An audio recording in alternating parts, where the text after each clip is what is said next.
quero que você fique muito atento, porque nós temos muitos detalhes. Quando nós fazemos uma leitura assim, nós não sabemos o que está contido atrás de cada partícula, cada nuance, cada minúcia, né, que tem.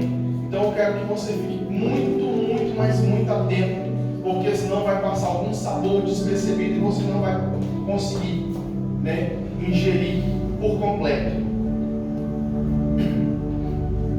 Louvado seja Deus. Aleluia. Vamos ler a palavra do Senhor que diz o seguinte: essa é a segunda carta à igreja de Esmirna. Esmirna. E ao anjo da igreja em Esmirna, escreve: isto diz o primeiro e o último, que foi morto e reviveu. Conheço as tuas obras e tribulação e pobreza, mas tu és rico. E a blasfêmia dos que se dizem judeus e não são, mas são a sinagoga de Satanás. É forte. Nada temas das coisas que hás de padecer. Eis que o diabo lançará alguns de vós na prisão, para que sejais tentados, e tereis uma tribulação de 10 dias. Ser fiel até a morte, e dar-te a coroa da vida. Coloque a sua Bíblia não fechada, mas coloque aí na cadeira.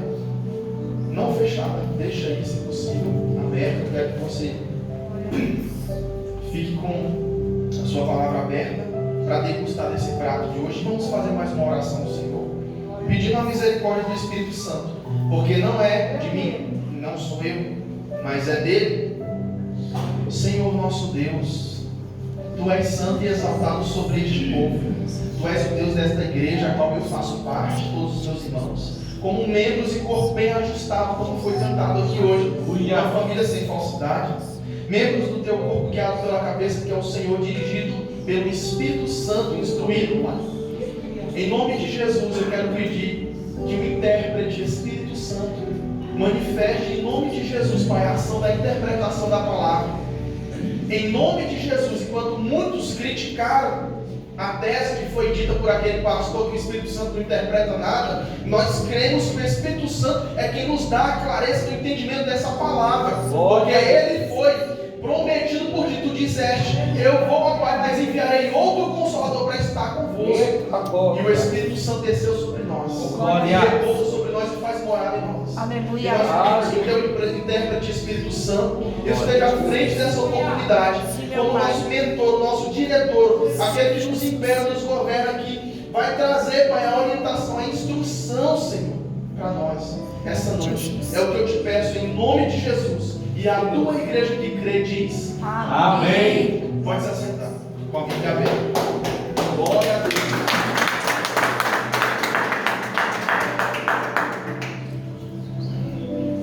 Pastor Cristiano, o Senhor me mostrou algo ao teu respeito. Eu não pedi para Deus me mostrar isso, mas o Senhor me mostrou algo ao teu respeito. Talvez seja uma resposta, eu não sei. O Senhor me mostrou que você está à frente dessa obra. Alguém pode dizer: isso é óbvio, ele está à frente dessa obra. Pode ser uma resposta, mas o Senhor me mostrou claramente você na frente conduzindo. Alguns de nós daqui da congregação estávamos com você. Você estava à frente da obra. A curva era muito fechada. Não sei como você fez aquela curva para a direita. Foi para a direita que você fez. Quando nós viramos a curva, tinha uma subida tão íngreme que até eu falei: não vai subir, não vai subir. Eu não sei o que aconteceu, mas você foi até o final daquela rampa elevada. E quando subiu no final, você saiu na parte plana. Então é por resposta que você ainda está à frente dessa obra conduzindo. Glória a Deus. Eu entendi o mistério ali, eu entendi. E não sei, até eu, né? Fiquei ali com medo de voltar para trás, porque era muito íngreme a ladeira depois daquela curva direita.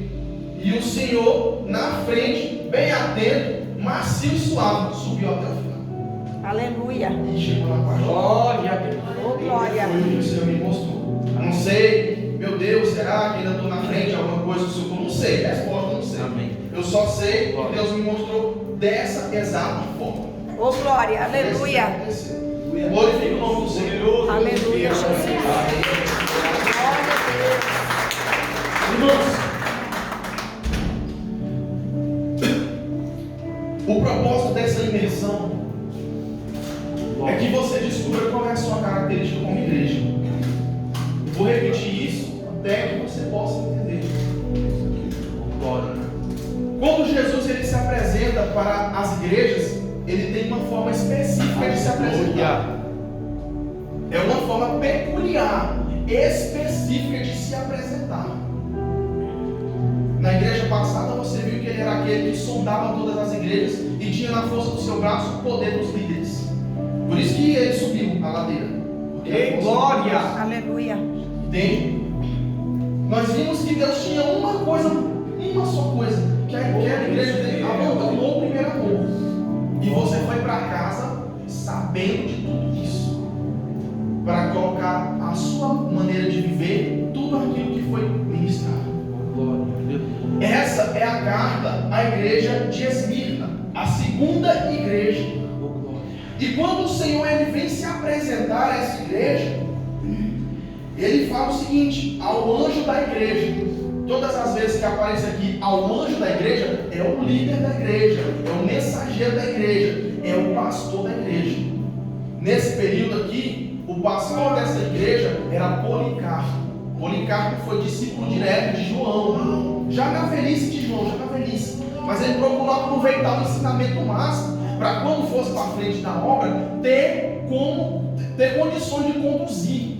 Glória a Deus. Colocar em prática a experiência que absorveu do apóstolo João. Então o Policarpo era o pastor da vez aqui na igreja de Esmirna. Mas esse é o anjo da igreja. Aí o Senhor me fala o seguinte: escreve isso, o primeiro e o último. Eu quero gastar algum tempo na introdução falando sobre essa parte, o primeiro e o último, porque a gente lê, irmãos, e não sabe o mistério é tão profundo que está contido ali. Ele diz: eu sou o primeiro e eu sou o último.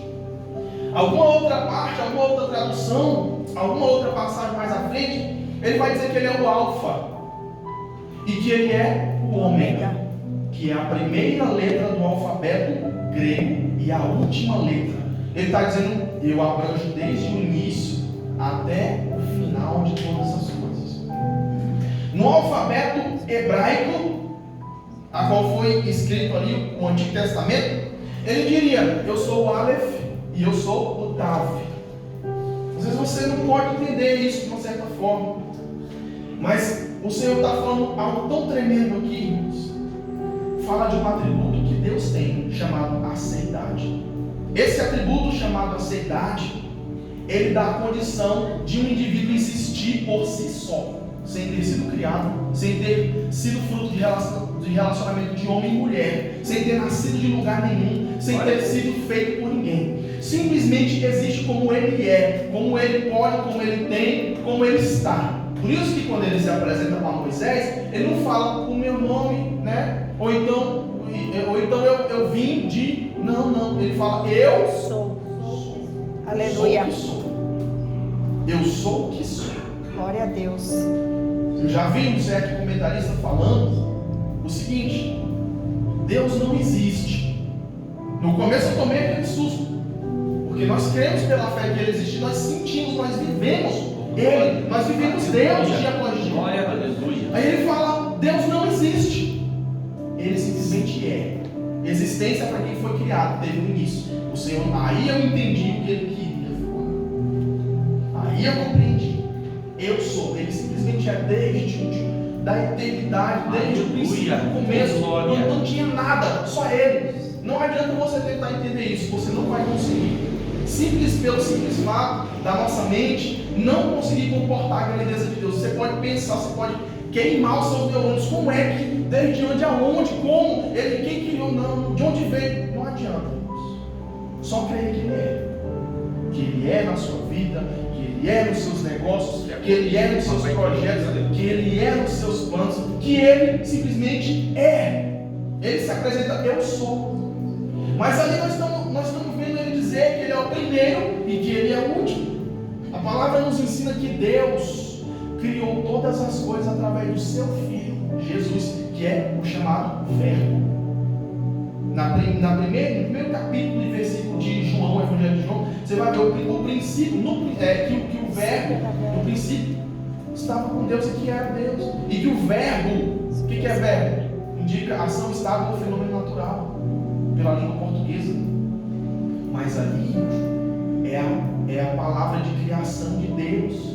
É Deus em movimento, criando todas as coisas, assistindo a maldade dos maus e a bondade dos bons, anotando e registrando todas as nossas ações. Glória a Deus.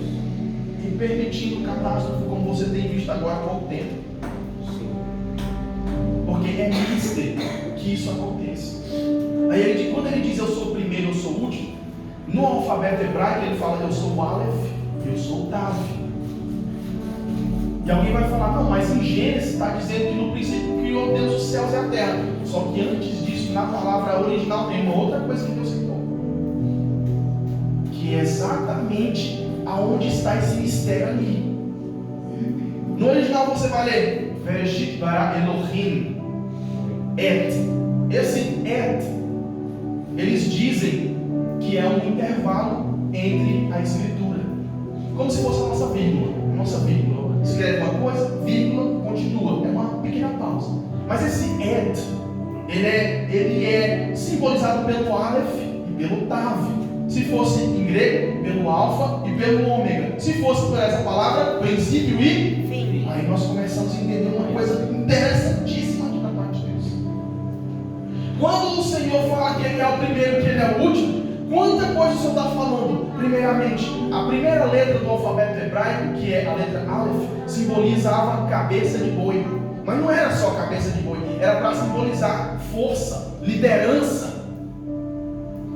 para simbolizar o da frente ali, porque a cabeça de boi puxava as carroças. Então eles criavam letras para fazer o quê? Para representar. Então a letra Aleph significava liderança, força, virtude, vigor. Glória a Deus.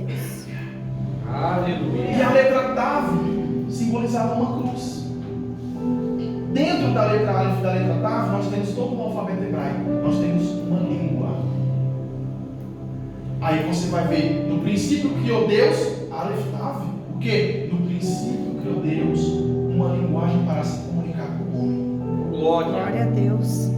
Porque a linguagem do homem, porque a linguagem de Deus para com o homem tem que ser uma linguagem que o homem compreenda. É por isso que Jesus falava por meio de parábolas. Veja, quando o mestre Nicodemos pede uma audiência com o mestre Jesus, Aleluia. você vai ver como é que pode ser essas coisas. Eu não entendo isso. Tu és mestre em Israel e não entende dessas coisas que eu estou falando, que é da cultura de vocês, da terra de vocês, da língua de vocês. Como é que eu vou falar das coisas que são do alto, se nem essas de vocês não entenderam? Então Deus cria uma linguagem. Glória. Aleph Tav. No princípio criou Deus et. Mas esse et é Aleph Tav. Deus cria antes de tudo uma linguagem para se comunicar com o homem. Mas não é só uma linguagem. Quando você vai ver liderança, força, vigor, algo que está à frente, e quando você vai para a última letra, que é a letra Tav, você tem uma cruz. Cruz na palavra é sacrifício, é morte, é sentença, é ser morto, é ser cravado no madeiro. Então nós entendemos que o cabeça da cruz, que é a força da cruz, que é a liderança que está na cruz, era ele desde o princípio, como uma linguagem que se manifestou para a humanidade. Glória a Deus. Olha que Aleluia. tremendo. Sendo ele o começo de todas as coisas e também a consumação delas. Quando ele grita naquela cruz, você está vendo a primeira e a última letra, as duas juntas naquela cruz ali, dizendo está consumado, como que se iniciou e aqui eu consumo todas as coisas. Aleluia, Jesus. A sentença que nós temos sobre nós.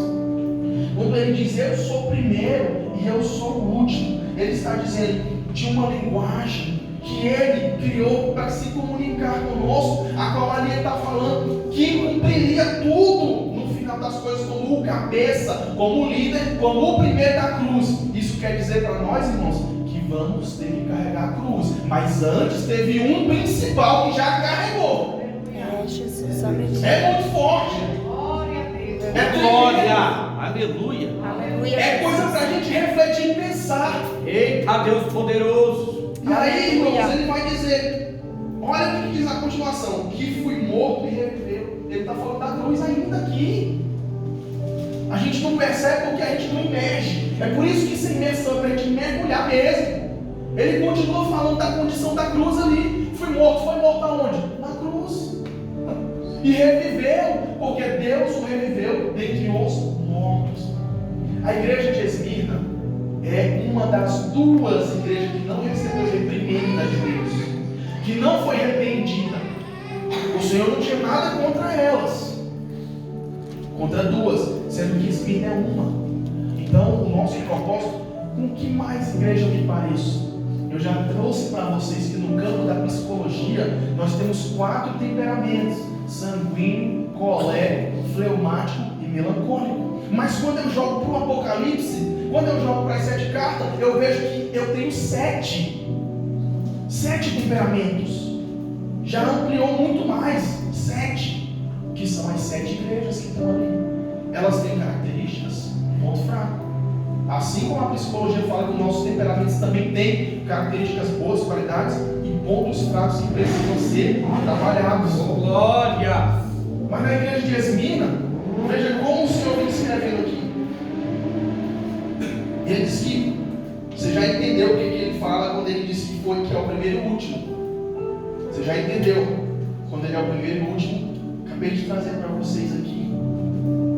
E ele disse que foi morto e reviveu. Ele continua falando sobre a linguagem da cruz.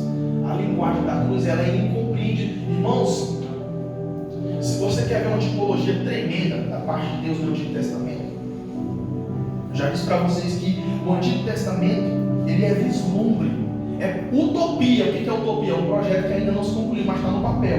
Quando chega no Novo Testamento, ele se cumpre. E o Novo Testamento é o cumprimento do Antigo.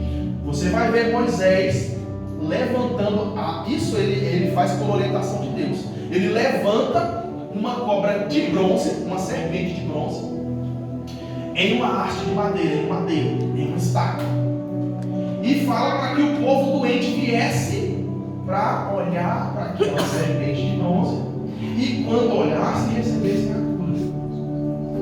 Aí alguém vai falar, mas se é um tipo de Cristo, se é uma tipologia, como você falou que a escatologia tem 3 formas de interpretar: literal, tipológica e simbólica.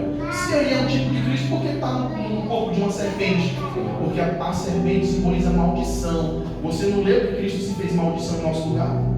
É disso que ele está falando. A cura vai emanar dele como maldição em nosso lugar, cravado no madeiro, para trazer cura para as nações. Glória a Deus. Cura para as nações. Glória a Deus. E aí, irmãos, quando ele fala que foi morto, mas reviveu, ele já está de antemão avisando para a igreja: olha, eu vou falar do que eu passei para vocês, que eu criei uma linguagem para me comunicar. Essa linguagem é chamada linguagem da cruz, a qual o mundo não vai entender, o mundo não vai compreender que eu primeiramente encabecei esse plano, esse projeto, e consumei ele, sendo o primeiro e o último de todas as coisas. Quando a todos aqueles que olharem vai ser loucura, mas para vocês que creem, o poder de Deus para a Glória a salvação, Deus. para a libertação. Aleluia. O madeiro que foi banhado em sangue puro, por amor de cada um. Aqueles que dão um passo de fé para abraçar a salvação, eles estão livres da condenação que virá. Glória. E aí ele vem e fala isso, mas ele está dizendo assim: olha, eu fui morto. Ou seja, como eu fui o primeiro, haverão outros também que vão precisar morrer. Mas eu revivi. Já fala isso como esperança, porque sabia que aquela igreja teria que padecer situações a qual teriam que ser fiéis até sob a ameaça de morte, e até mesmo a morte. E ele vem dizendo: conheço as tuas obras, Novamente, o Senhor se apresenta como aquele que conhece todas as nossas obras, seja elas boas ou ruins, Ele conhece todas. Glória a Deus. É por isso, sabe por que você se constrange para entrar na presença de Deus para orar? Quando você vai orar, a sensação de que você é um derrotado, você não vale nada, você não presta para nada. Fala se você não tem essa sensação. Com certeza, com certeza. Sabe por que você tem essa sensação? Porque as obras também não são todas boas. Tem as obras ruins e você se lembra que Ele vê, e quando você vai se apresentar para Ele, você sabe que tem uma barreira das obras más, dos pecados, das coisas ruins que você faz, que você fez, e você se retrai, você se constrange, porque você tem que se apresentar nu, ou seja, Ele vê tudo. Por isso que você se constrange, porque você entende que Ele sabe tudo aquilo dele. E agora você vai orar para Ele dentro daquela dívida. Mas quando Ele se apresenta como a força da cruz, Ele também se apresenta como o libertador, como o perdoador, como aquele que nos absolve de toda a culpa. Ele é a força. A morte tem um aguilhão que é chamado de pecado. É uma arma para te espetar, para te matar, para te atravessar no meio, é uma lança. A morte tem essa lança. A força dessa lança é a lei, que diz que você é culpado. Mas nós temos um Senhor que diz que nenhuma condenação existe. Mas eu era culpado. Onde está a morte, a tua vitória? Onde está a morte, o teu aguilhão? Se o Senhor já espedaçou, quebrou o arco e cortou a lança, e ainda queimou os carros no fogo. Aleluia. Não tem. Não tem. Mas no restante da palavra de Romanos 8:1, para os que já não andam segundo a carne, ou seja, eu vou fazer a minha vontade, vou fazer o que me der na telha, mesmo o Espírito Santo dizendo para mim, não faça, não quero nem saber, eu vou fazer. Aí essa palavra já não cabe para você. Mas aqueles que andam segundo o Espírito, se esforçarem pedindo de Deus força e misericórdia para abandonar aquelas coisas que desagradam a Deus, aí sim o Senhor vai encontrando espaço para te dar força, para te dar vigor, para te dar cálcio nos ossos, mas é nos ossos espirituais, na tua estrutura com Deus. Glória a Deus. E aí, quando ele fala isso, e de antemão já fala para confortar a igreja, de antemão, o evangelista Kelvin, ele já explicou isso para nós, é eufemismo. É quando você dá uma notícia ruim o mais leve possível para causar menos impacto possível. Então o Senhor já está falando ali. Ele vai dizer que vão ter que morrer, mas antes ele está dizendo, antes eu já fui morto, mas eu revivi. Assim como eu fui morto e revivi, vós também pode. Mas vamos continuar. Conheça as suas obras de tribulação e pobreza. Irmãos, essa, por mais que era numa cidade rica, numa cidade boa, em que as suas vias, em que as capitanias, em que para ir para Roma ou até para a própria Éfeso, uma distância entre 55 e 56 quilômetros ali, tinha que passar por essa cidade. Então muitos deles deixavam ali também a economia, movimentavam. Era uma cidade pagã, Deus pago, Dionísio. E essa cidade de Esmina ainda hoje existe, diferente de Éfeso, que não deu ouvido e o Senhor removeu o carçal do seu lugar. Você aprendeu isso, tirou a igreja de lá. Mas a igreja de Esmina existe até, a cidade de Esmina existe até hoje. Na Turquia, o nome moderno lá é Esmir. A mesma coisa, Esmir. Glória, aleluia. Esmir. E ali, os crentes começaram a sofrer uma perseguição tamanha que começaram a empobrecer. Foram deixando a margem da sociedade, porque essa sinagoga de Satanás que a gente leu aí começou a oprimir eles.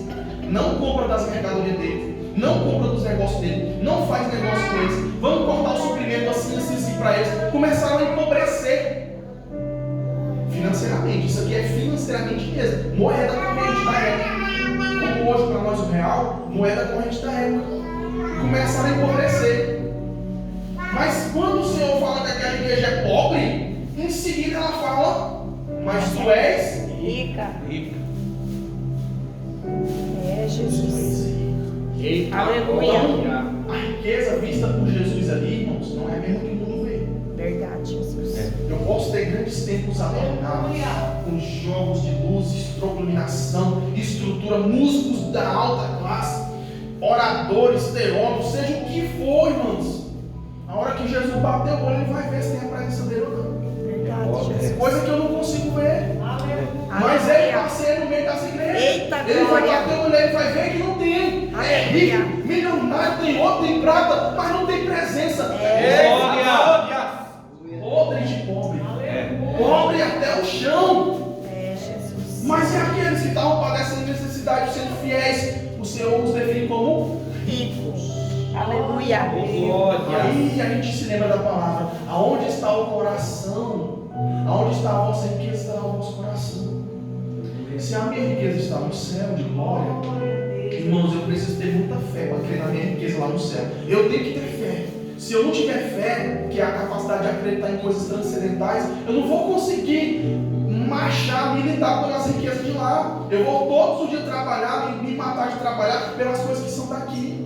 Aí daqui a pouco ele fala que ele é o primeiro e o último. Daqui a pouco essas coisas vai acabar. Eu perco a vida. Vai ficar aí para outros brigarem? Nem sei. Mas o Senhor chama aquela igreja de rica. Por quê? Porque eles depositaram o recurso deles em um reino eterno que não tem fim. Aleluia, Jesus. Glória. Ah, que Glória a Deus. Que papo, que conversa, um reino eterno que não tem fim. Isso é porque você não experimentou talvez Deus assim mais próximo.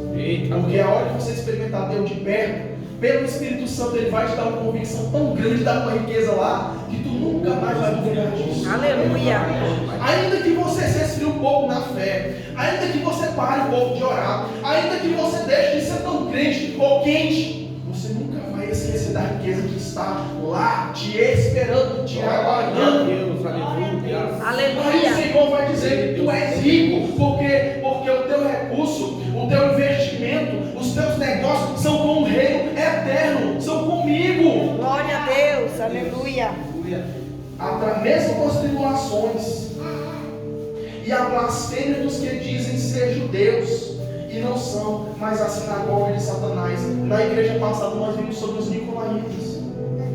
É a mesma coisa, só tem outro nomezinho ali. É a mesma situação. Os judeus daquela época, os judaizantes, nem todos eram cristãos, nem todos serviam a Jesus, nem todos queriam ele. Eles queriam se infiltrar no meio deles. E se alguma coisa fosse pregada que ferisse o que eles queriam, eles repartiam duramente com perseguições, calúnia, blasfêmia, difamação, tudo para denegrir a moral. É você ali lutando no seu trabalho, na sua casa, no ministério, para estar impecável diante de Deus das pessoas, e alguém, metendo a lei em você, falando que você não presta, que você não vale nada, que você compra e não paga, que você é sujo, que o seu passado foi isso. Era dessa forma. Mas eles perseveraram. Por isso a riqueza que Jesus viu neles. Oh, glória. Mesmo com tudo, eles perseveraram. E aí você vai ver o seguinte: Aleluia. essa sinagoga de Satanás espremeu esse povo. Espremeu. A palavra esmirna significa mirra. A mirra é uma especiaria, uma planta, que quando retirada do seu habitat natural e espremida, moída, pisada, friccionada, liberava um aroma maravilhoso.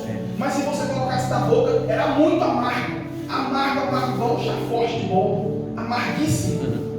Mas tinha um bom perfume. E aí você vê a característica da igreja que não recebeu reprimenda de Jesus. Era uma igreja que resistia. Era uma igreja que ficou firme. Era uma igreja espiritualmente rica. Oh, glória. Uma igreja que produzia adoração quando era moída. A igreja, quanto mais é moída, mais é batida, mais é pisada, mais é perseguida, friccionada, mais perfume ela dá. Mais o bom perfume ela exala. É como aquela mulher que chegou nos pés de Jesus e derramou aquele bom perfume nos pés dele. Todo mundo reprovou. Não faz isso porque é muito caro. Ela estava lá olhando para preço, ela estava olhando para o Deus dela. Ela na frente dela. Ela queria chamar a atenção dele. Ela queria dar tudo dela para ele. Ofereceu o melhor perfume. Sabe quanto tempo aquela mulher trabalhou para ter aquele perfume? A dificuldade que foi para conseguir. Oh, glória. Mirra. Quanto mais amassada, mais pisada, mais cheia exala. É por isso que quando tu está na pior dificuldade, tu busca. Se Deus não permitir, você não vai dar bom perfume. Por isso que Deus permite você ser moído às vezes. Eu te digo, irmão, se você passar pela moeda, pela tribulação, pela dificuldade, sair do outro lado, não se esquecer de quem fez a Glória. não se esquecer, o que é quase impossível, né? Não deixar de atentar, não deixar de adorar, não, fica suave, irmãos, fica suave. E quando vê outra tribulação, você está ali já adorando de tempos, ó. A força já foi te dada. Você já sabe adorar, você já sabe se arrepender, você já sabe se lançar os pés do Senhor. Quanto mais pisado, mais moído, mais perfume, mais bom cheiro. Só que mais amargura. Por quê? Porque a situação daquela igreja era de amargura. Por mais que ao mesmo tempo que ela exalava bom perfume, ela exalava amargura, porque tinha que suportar tudo isso aí. É como Jesus, Senhor, lá no Getsemane, lembra de Jesus no Getsemane? Senhor, passa de mim esse cálice. Devia ser um cálice muito amargo. Não devia ser um cálice muito amargo, porque era para a morte. Então é um cálice muito amargo. Ele pede que se passasse. Mas eles tiveram que beber. Cristo teve que beber. Quando ele se apresenta, eles estão tomando um cálice, Cristo já tomou antes deles esse cálice. Vamos lá. Versículo 10. Nada temas das coisas que hás de passar ou de padecer. Eis que o diabo lançará alguns de vós na prisão. Ninguém quer ouvir isso, né, irmão? Quem é que quer ouvir isso? Quem é que quer ouvir que vai ser lançado na prisão com Satanás? Quem é que quer ouvir isso? Para que sejais tentados. Meu Deus. E tereis uma tribulação de 10 dias. Jesus amado. Esse período de 10 dias tem uma dupla referência na questão daqueles dias literais. Por causa que eles que seriam lançados, seriam jogados ali, e alguma coisa eles queriam levantar contra essa igreja. Havia uma forte perseguição. Por quê? Porque ali tinha um certo Tibério César, imperador daquela cidade, que decretou que se fizesse culto a ele. Eles tinham que pegar incenso nas mãos, ir para aqueles altares, queimar o incenso, e enquanto o incenso queimava, eles tinham que falar: César é Senhor, César é Senhor, César é Senhor. Misericórdia. Tinham que prestar culto a César. Claramente que aqueles que têm o verdadeiro Deus jamais vão se dobrar a isso, nem sob ameaça de morte. Crentes com característica de Sadraque, Mesaque e Abednego, Ananias, Misael e Azarias. Eita glória. Crentes com característica de Mardoqueu. O decreto fala para você se ajoelhar: eu não vou. Então vai ser lançado na fornalha, que seja. Aquecida 7 vezes, que seja. Vai descer a copa dos leões, que seja. O meu Senhor é o único e suficiente. Mas é um Deus que ninguém pode ver. Não tem estátua dele, não tem pintura dele, não. Ele está aqui dentro. Eita glória. Aleluia. É aqui que eu tenho ele. Oh, glória. Se você não conseguir ver ele em mim, então vai estar difícil, viu? Vai estar difícil. Aleluia, E aí, Jesus. irmãos, esse período de 10 dias era um período de provação máxima, porque alguns não saíram dali com vida. Nesse tempo, ou você era crente de verdade, ou então eles pegavam e jogavam nas arenas. Alguns eram enterrados dos ombros para baixo, ficava só a cabeça de fora, e eles soltavam os leões. Aí lá vinha aquele leão espedaçar a crânio. Imagina. E não. Existe relato de um certo homem que estava com a sua esposa no braço. As feras foram soltas naquele momento. E ela disse: vamos negar. E ele firme. Quando ela desmaia, devido ao tamanho, o medo e a pressão, ele levanta as mãos para o Senhor e agradece. Graças a Deus que ela não ficou acordada para negar. Oh, glória. Glória a Deus, aleluia. Olha só isso. Que tremendo. É, Jesus, Que aleluia. homem também, né? Que homem. Quem tem anos um pouco daquele homem gosta. Sabe? E aí você vai ver que alguns não sairiam dali com vida. Já vou finalizar. Alguns não sairiam dali com vida. Alguns seriam moídos e ali perderiam a vida. Mas depois de tudo, Aleluia. aqueles que nasceram uma vez. E aí Policarpo não quis prestar adoração a esse tal Tibério César. Colocaram ele na arena e deram mais uma chance. Que era o pastor Policarpo. Policarpo era o pastor. Colocaram ele na arena. Presta culto a César. Fala então, fora os hereges. Ele levanta as mãos e grita, fora os hereges. Porque para ele estava falando que era aqueles que trazem doutrina de demônio. Agora presta culto a César. Fala que César é Senhor.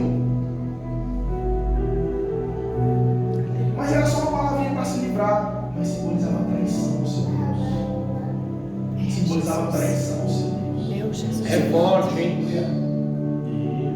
E aí, irmãos, quando aquele imperador, aquele general olha para ele e fala assim, por que você não fala isso, não amaldiçoa esse Senhor, esse Deus?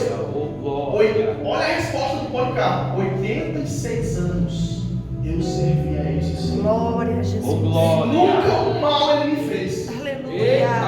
Um mal, ele só me fez bem. Em 86 anos. Por que é que eu vou agora blasfemar contra ele? Depois de 86 anos de bondade que ele me fez. Oh, glória. Eu não vou.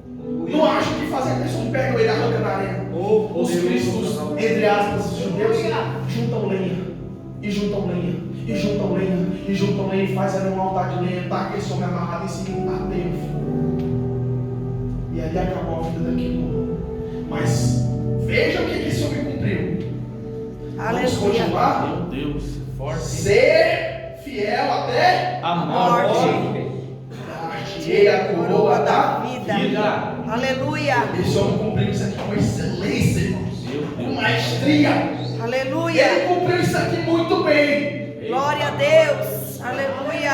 Aí como é, irmãos, que diante de alguma coisinha ou outra, eu tô falando de mim, eu tô falando de mim. Como é que eu ainda procuro injuriar o meu Jesus? Não é que eu não posso, irmãos. Eu não posso, irmãos. Eu não posso não, meu Deus do céu. Quantas vezes eu sou errado se eu pensar pelo menos nisso? Eita glória, hein? Meu Deus. Eles corriam naqueles campos, naqueles estádios, naquelas pistas olímpicas para ganhar uma coroa de louro. Lembra a coroa de louro dos romanos? Era aquilo ali. Tinha um pódio, primeiro, segundo, terceiro lugar. Veio desde lá, irmãos, desde lá. Esse pódio que você vê hoje nos esportes, desde lá. Aí colocava o primeiro, colocava aquela coroa de louro na cabeça, porque Jesus está falando com uma linguagem que ele já tinha feito, que ele já tinha preparado. Eles correm por uma coroa de louro, eu lhes dou a coroa da vida. Eita glória. Glória a Deus. Olha o que o Senhor, olha o que Jesus fala aqui, porque ele sabia do que se tratava aquilo ali. Que se eles fossem fiel, não é uma coroa de ouro, mas é uma coroa de vida. Aleluia. Uma coroa que, quando fosse posta sobre a cabeça, lhes dava o direito de atravessar a porta estreita. Aleluia. Veja o que o Senhor fala: eu sou a porta, aquele que passar por mim entrará, passará e encontrará lugar de repouso. Mas cadê a coroa? Que coroa? Você não combateu o bom combate? Não guardou a carreira? Não acabou a carreira, não guardou a fé. Cadê a tua coroa de vida eterna? Não está na tua cabeça. Estes serão atados de mãos e pés e lançados no fogo, apartados para um lago eterno. Eu não quero te amedrontar, eu quero só te falar a realidade. Vão chegar diante dos portões. Aonde está a coroa? Não é uma coroa de ouro, mas é a da vida. Não, essa eu não tenho. Já era. Eu tenho baixo comigo. Agora, essa igreja ela não recebeu a repreensão de Jesus, irmãos. Ela não recebeu. No entanto, o Senhor falou que eram aqueles, né? Olha só isso aqui para finalizar. Olha lá. Ser fiel até a morte, né? E dar-te a coroa da vida. Quem tem ouvidos, ouça o que o Espírito de Deus diz às igrejas.